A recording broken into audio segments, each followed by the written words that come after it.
As a result, knocks it down.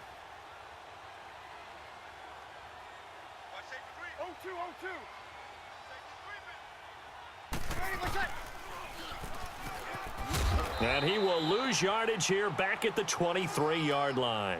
And a loss of 3 to bring up 4th.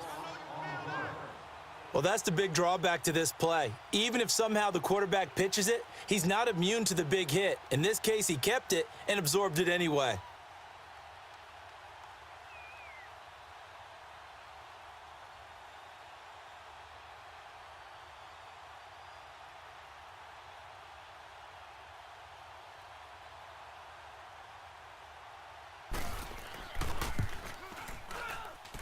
And this one is going to just tuck into the bottom left corner as he gets it to go.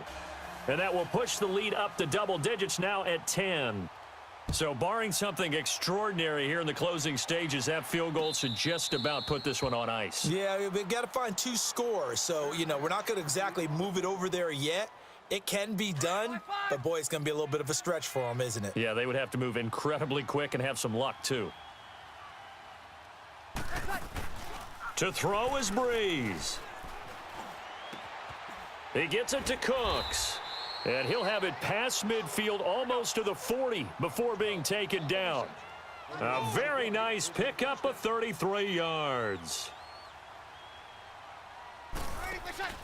Now Breeze. He's going to let it fly.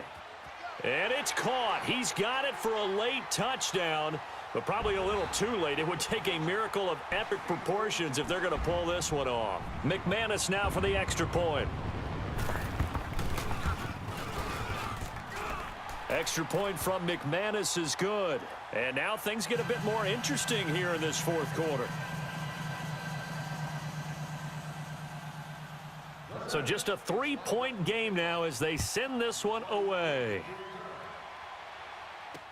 This is fielded a couple yards deep.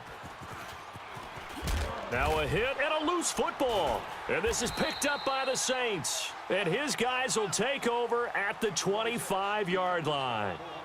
When you kick off and you go downfield and get the ball back, that's what I call a great opportunity. In a one-score game, I always circle, and you know this, but in my play-by-play sheet, I circle big plays. It could be turning points. This could be a turning point. Did you put a second circle around this one? This is pretty big. I put a star. He'll look to throw.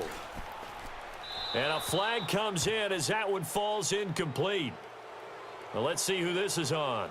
In the pocket, chucked it away. Flag comes down. So you got to move a little bit, right? Know where you are on the field. Have some awareness. Tackle to tackle. You got to get outside of that tackle box in order to get that done.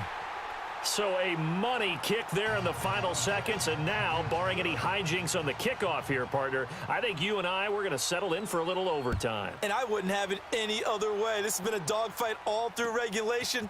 No reason to think it won't continue in the extra period.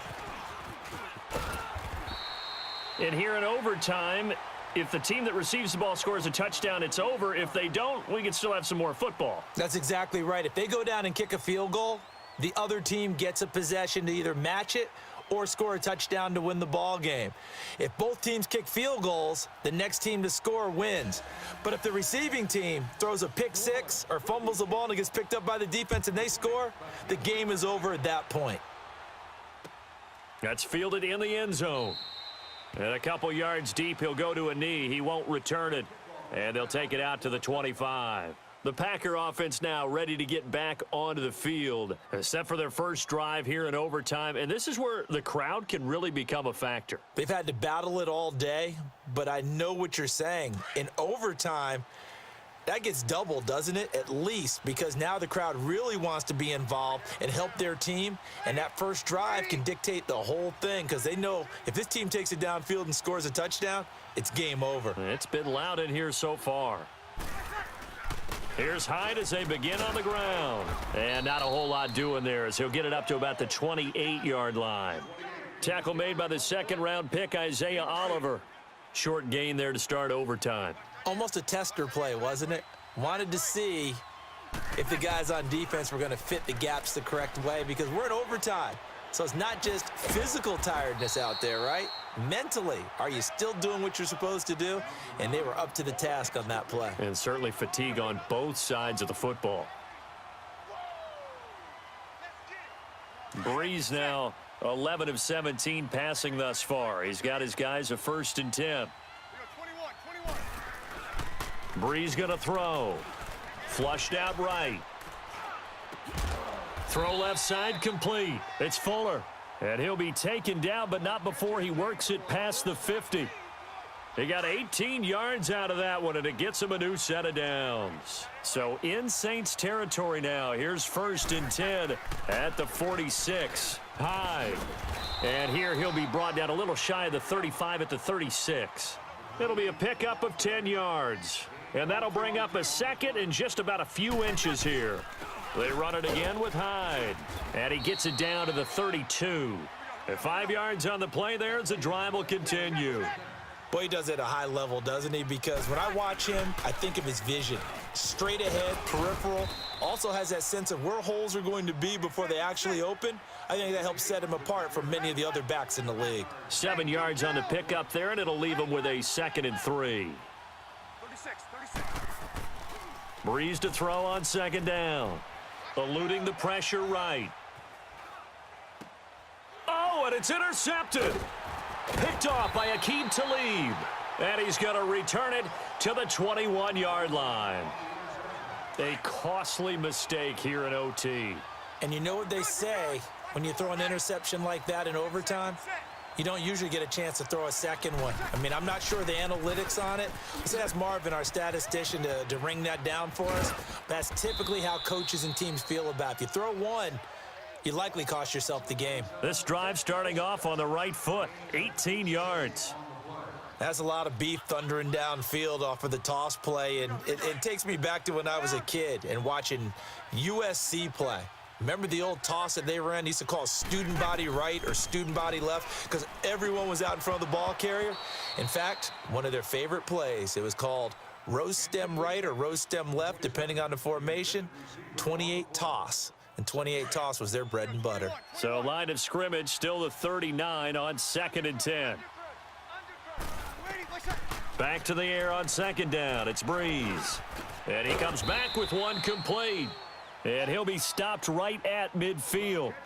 His huge night, it just continues as he's now north of 200 yards receiving.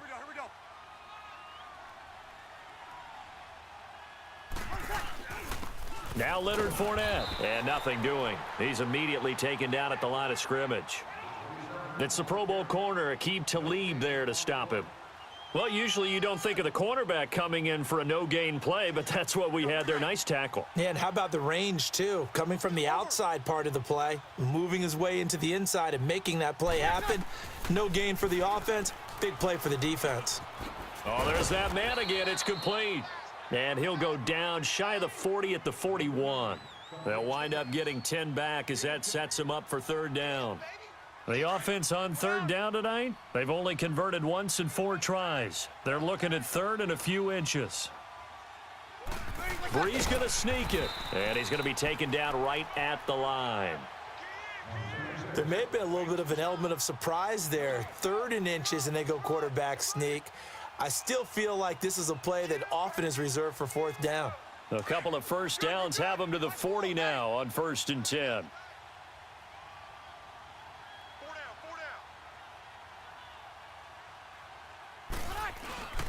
On the run, it's Fournette. And down inside the 35, he goes to the 32-yard line. 8 yards on the pickup, and now they'll have some options on 2nd and short. Get set. Hey, kill.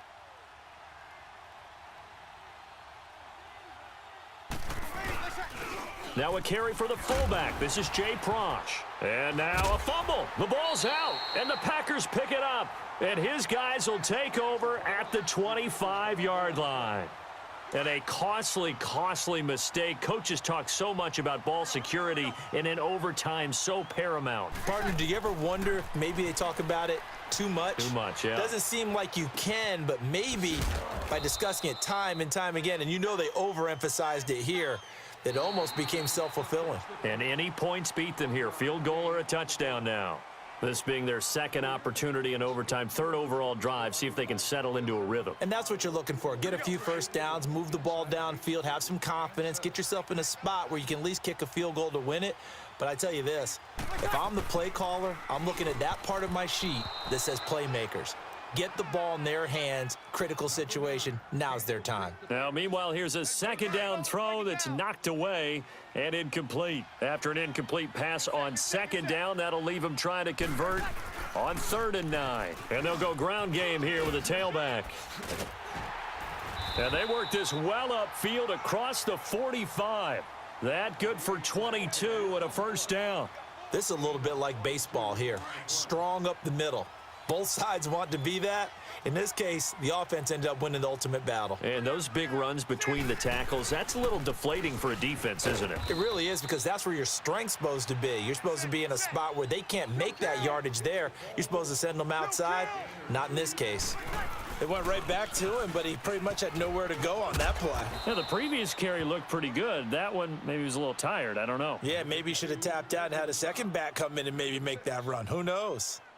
They've had some success here in overtime on this opening drive running the football. Right back to that well. And why not? When you have that kind of success, make them stop you. And until they do, keep going back to that well you just spoke about. I think there's more water there and available to them.